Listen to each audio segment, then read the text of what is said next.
So in this video I'm going to talk about sizing a student for the bass. Now it's really important for the student to be physically present with some basses to try out different brands or different types. It's kind of like sizing for a shoe. You might be able to get in the ballpark, but then when you put the shoe on, it might not actually be the right fit. Even more so with basses, because sometimes they're designed much differently. Wider fingerboards, wider shoulders, and sometimes the measurements are just slightly different, different enough to make a big difference. So that's very important. The first thing is to see if the student can be, if the student's eye level can be, just at or just below the nut, which is this piece right here. In order to do that, you might have to put the end pin out. But what you're looking for is if the bass without the end pin out is already much higher than that. And if that's the case, it's probably a little too tall for the student. There are some players who like the bass to be up here, but typically what I run into with most teachers that I've had, and also fellow teachers, is typically you want this to be right about here. And then the second aspect is just being able to reach down here comfortably.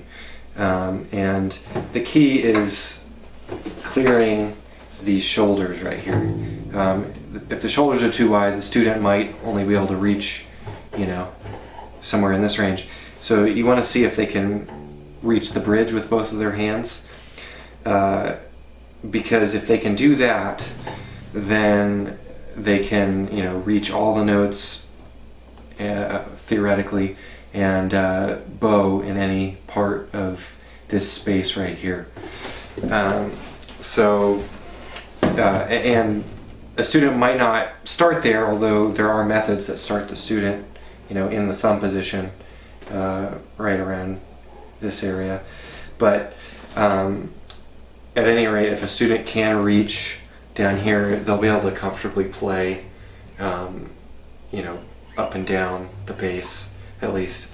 And then the next thing that you want to look at is can they comfortably get to the E string, which is the lowest string, the thickest string. And because you're wrapping your hand around, it's the farthest string away from you. So if the student can kind of angle their arm and comfortably get their four fingers down, then and they can reach, and this can be at about eye line or just above, then you probably have a pretty accurate size for them.